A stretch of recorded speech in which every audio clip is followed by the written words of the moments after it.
dan setiap yang jaiz adanya, maka ia bahagia. Ya. Kemudian Pakar simpulkan bahwa muhdis itu Allah, sedangkan dalam premis yang ada tidak tersebut Allah. Syarat natijah diambil daripada unsur qiyas. Dalam qiyas tidak tersebut Allah. Di mana letak Allah dalam qiyas?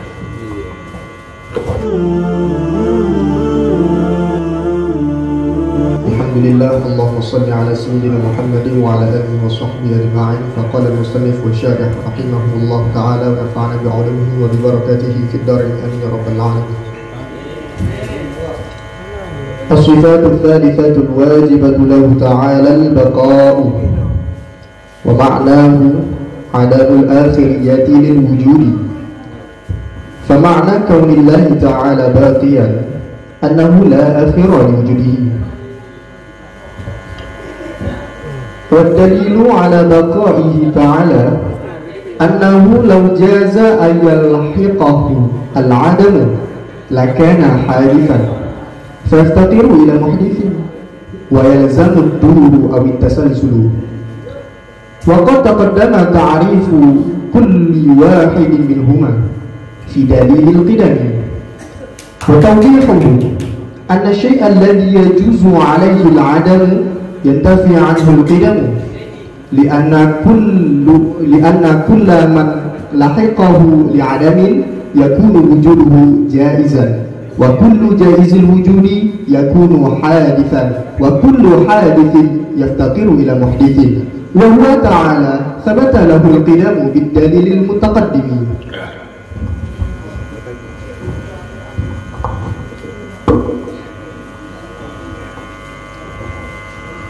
Sifat yang ketiga yang wajib bagi Allah Ta'ala adalah baqa, kekal. Maknanya kekal adalah tiada akhir bagi wujudnya. Maka makna keadaan Allah Ta'ala yang kekal yaitu sesungguhnya Allah tidak ada akhir bagi wujudnya.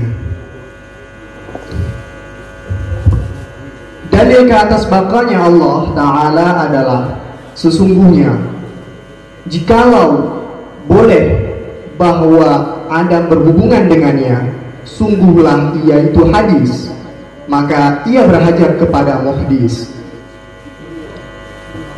Dan pastilah dur ataupun tasalsul. Sungguh telah terdahulu tarif tiap-tiap yang satu daripada keduanya pada dalil bab qidam. Kejelasannya adalah sesungguhnya sesuatu yang boleh Adam ke atasnya ternafilah qidam daripadanya. Karena sesungguhnya setiap seseorang yang berhubungan akannya bagi Adam adalah wujudnya itu jaiz, dan setiap yang boleh wujudnya adalah yaitu hadis, dan setiap yang hadis dia berhajat kepada yang memuhdiskan. Padahal Allah Ta'ala telah tetap baginya qidam dengan dalil yang telah terdahulu. Dan setiap sesuatu yang telah tetap qidam baginya, mustahillah Adam ke atasnya. Maka dalil baqa baginya Allah Ta'ala yaitu dalil qidam.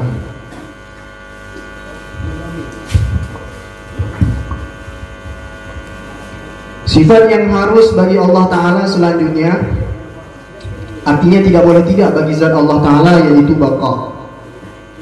Diterjemahkan dalam bahasa Indonesia baqa itu kekal. Jadi makna daripada baqa itu artinya wujudnya Allah Ta'ala itu tiada kesudahan, artinya selalu ada. Maka ketika dikatakan Allah Ta'ala yang baqa, maka wujud Allah itu tidak ada pengakhiran, tidak ada kesudahan, selalu ada. Apa argumentasi yang bisa membawa kepada bahwasanya Allah Ta'ala itu memang benar baqa, tidak boleh tidak harus baqa? Dalilnya adalah jikalau sifat Adam itu boleh berhubungan bagi Allah Ta'ala, maka Allah Ta'ala itu hadis.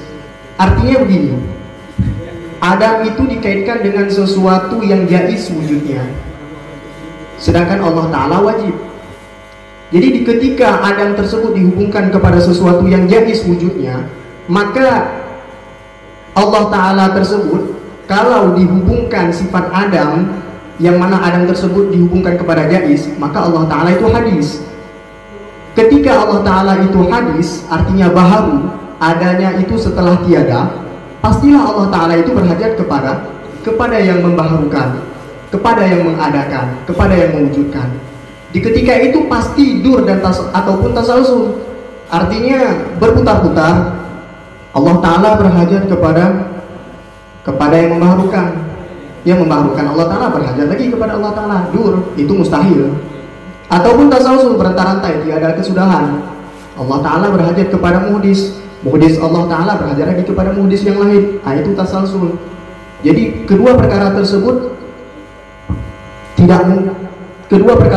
pastilah ada bagi Allah Ta'ala jikalau kita katakan Allah Ta'ala itu hadis. Jadi keterangan lebih jelasnya lagi tentang dur dan tasalsul itu telah terdahulu pada dalil qidam. Jadi penjelasan yang lebih terperinci lagi seperti ini. Sesuatu yang boleh ke atasnya ada, tiada, kata-kata tiada, pasti kata-kata baqa itu tidak ada bagi dirinya.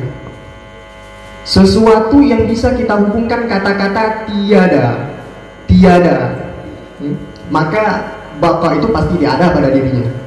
Karena kenapa? Sesungguhnya sesuatu yang baginya, setiap sima, setiap seseorang yang menghubungi bagi baqa pasti wujudnya itu jais. Dan setiap jais membutuhkan kepada, dan setiap jais itu wujudnya hadis, dan setiap hadis berhajat kepada muhdis. Artinya Adam dihubungkan kepada jais. Kalau jais pastilah dia hadis. Kalau hadis pastilah dia itu berhajat kepada muhdis. Kalau Allah Ta'ala kita katakan seperti itu, Allah Ta'ala bisa dikatakan tiada, artinya lawan daripada baqa, kekal, fana. Artinya Allah Ta'ala bisa kita katakan tidak ada nantinya. Maka pasti Allah Ta'ala itu jais. Kalau Allah Ta'ala kita katakan jais, boleh ada, boleh tidak ada wujudnya, pastilah Allah Ta'ala itu hadis, baru adanya di dunia ini didahulukan dengan kata-kata tiada. Dan kalau Allah Ta'ala berhajat, kalau Allah Ta'ala hadis, pastilah Allah Ta'ala berhajat kepada yang membaharukan. Sedangkan dalil qidam tersebut telah tetap bagi Allah Ta'ala. Kenapa? Pembahasan ini berhubungan bersangkut paut dengan qidam. Artinya lawan qidam itu hudus. Artinya ketika kita katakan Allah Ta'ala tersebut, ketika kita katakan Allah Ta'ala tersebut telah tetap baginya dalil qidam, artinya qidam tersebut memang sudah ada Allah Ta'ala, dalilnya sudah terdahulu di belakang. Maka sesuatu pertanyaan Sarah, wa ma'nahu min haitsu tasrif kalimat, wa ma'nahu dua kalimat, makna itu kalimat apa? Masdar mimi atau isim maf'ul.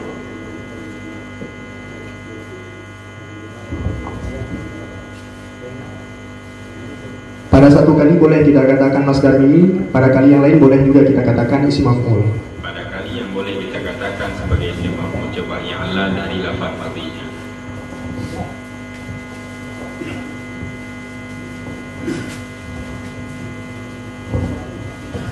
Artinya ketika kita katakan dia itu isim maf'ul, dia itu lafadznya lafadz masdar, tapi yang dikehendaki adalah isim maf'ul, yaitu ma'uniya bihi, sesuatu yang dimaksud. Jadi makna itu ma'uniya, ya, dari ma'uniya menjadi makna, caranya lafadz makna itu ketika ditafsirkan dengan ma'uniya bihi. berarti makna itu tetap masdar mimi, bukan lafaz isim maf'ul. Lafaz masdar mimi makna isim maf'ul. Makna isim maf'ul. Kalau langsung kita katakan sebagai lafaz isim maf'ul, bagaimana?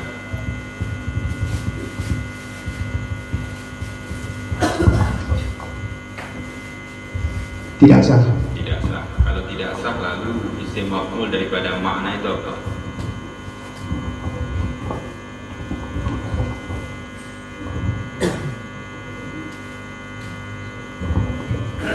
Makniyun. Makniyun itu sudah di'ilah apa belum?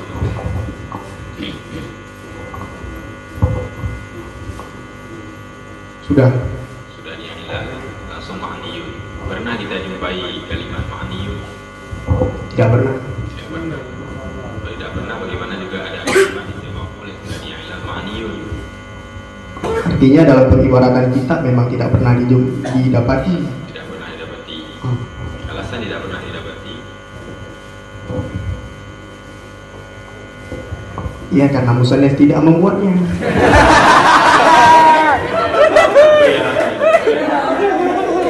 Karena musannif tidak membuatnya. Okay. Jadi al-lafaz itu lafaz.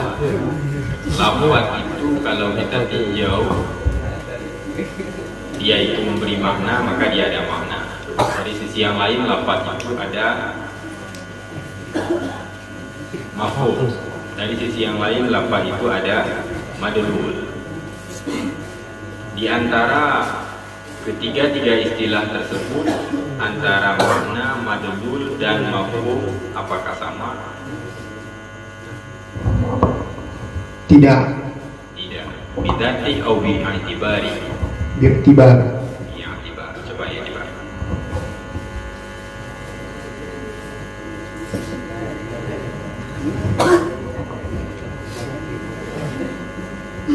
Coba rada tinjaunya tekan ke mana, rada tinjaunya tekan ke madlul, rada tinjaunya tekan ke maf'ul. Kita tinjau jihrat makna apabila yang tak kehendaki adalah lafaz baqa yang menunjukkan ke atas makna. Jadi menyota tinjau jihrat. Yang kedua umno madlul ji sebagai lafaz sebagai lafaz yang menunjukkan ke atas yang ditunjukinya. Makanya gimana?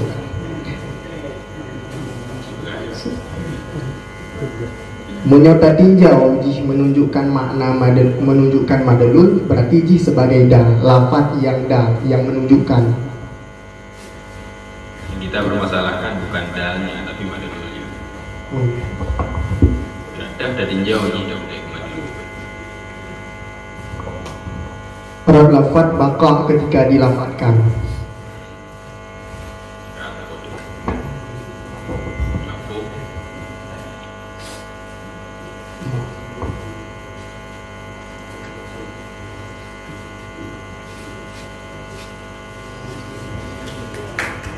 Punya mafhum berarti dari lafaz baqa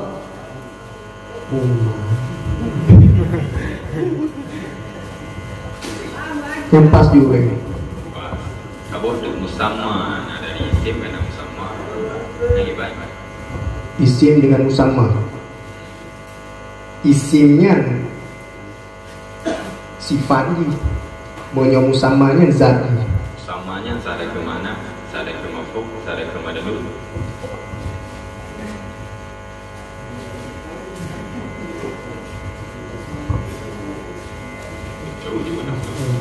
Sah.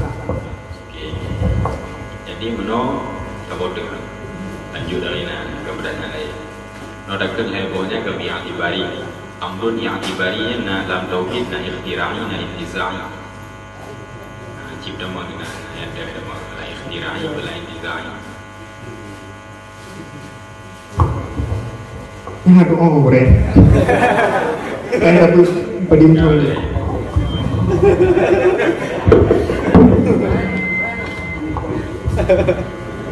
wajib ba Allah Ta'ala oleh baqa. Baqa tersebut apakah qadim ataupun azali? Sifat baqa tersebut qadimkah ataupun azali?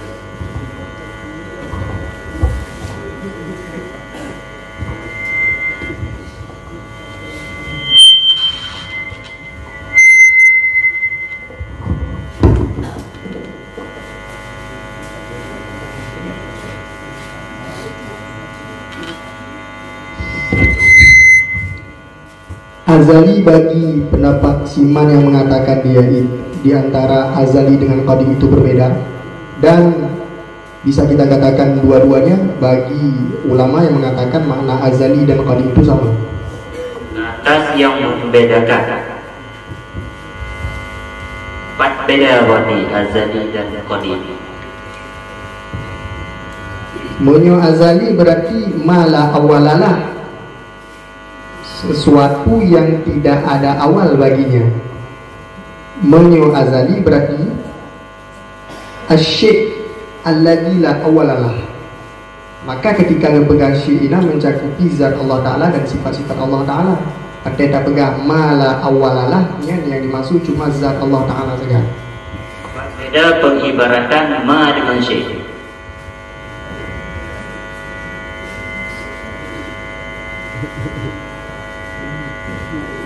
Yang tabah syekh la awalalah, yang tabah ma awalalah, ma la awalalah. Jangan buat beda lagi.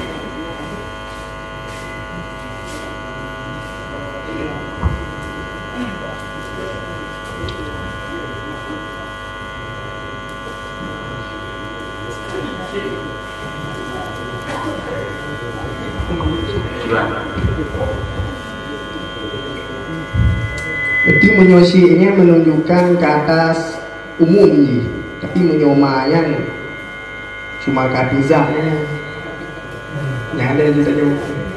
Soal bukan nakirah antara syekh dan ma. Lebih nakirah syekh, lebih nakirah syekh. Soal lebih umum buat ini. Gimana? Soal lebih umum buat ini. Lebih umum syekh. Yang dibarat syekh takrif daripada dok azalikah ataupun qadim? Qadim. Okey, berarti lebih umum Syekh. syekh. Antara qadim dan azali, tahu lebih umum? Lebih umum qadim. Lebih umum qadim. Lebih umum qadim. Yakin tak? Yakin. Yakin.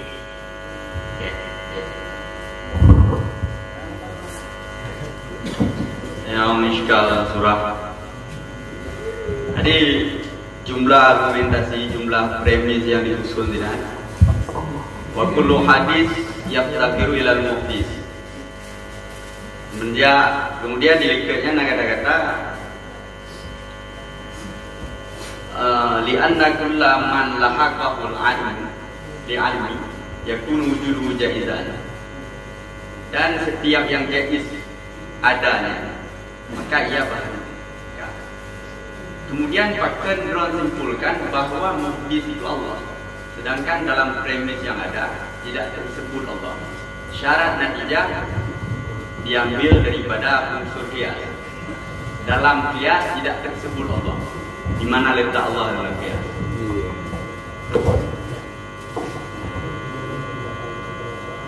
Ketika kita jelaskan dari bentuk susunan lafadznya, maka menunjukkan keumuman di sini memang. Cuman yang kami surahkan tadi bukan saja menunjukkan kepada umuman, langsung kepada contoh. Andai kata Allah Ta'ala. Kemudian kan di dalam mukadimahnya cuma tersebut muhdis, yahtaju ilal muhdis. Lalu kenapa mesti muhdis itu adalah Allah? Kenapa enggak boleh Yesus ataupun Buddhisme misalkan? Kenapa mesti Allah? Muhdis, bukan yang hadis. Yang laju ilal muhdis, butuh kepada pencipta. Kenapa pencipta itu mesti Allah? Maksudnya kenapa pencipta itu mesti Allah? Contohnya ataupun bagaimana ini?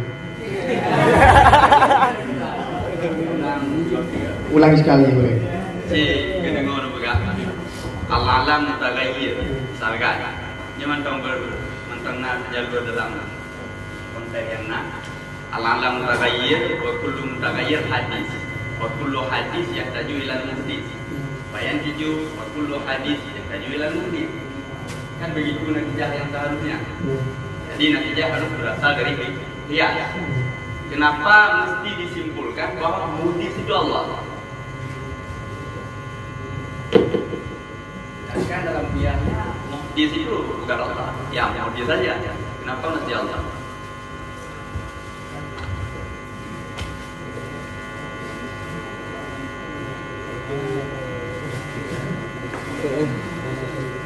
Karena ada dalil yang menunjuki bahwasanya muhdits yang dimaksud itu adalah Allah.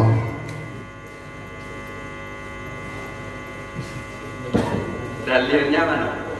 Dalil Dalam konteks yang ada itu mana tertulis Allah?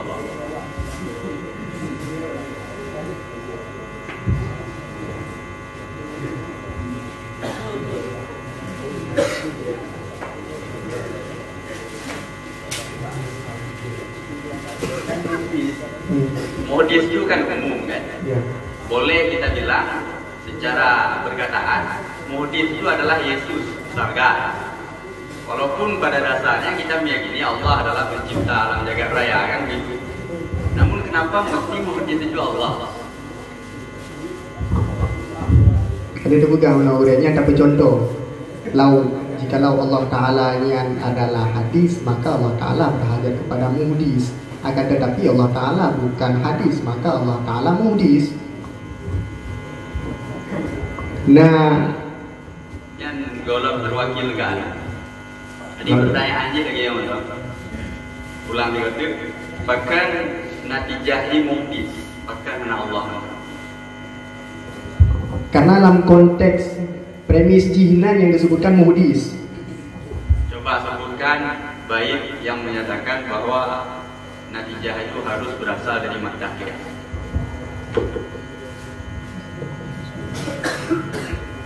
Innal qiyasa min qadaya suwira mustalziman bidzati qawlan akhara.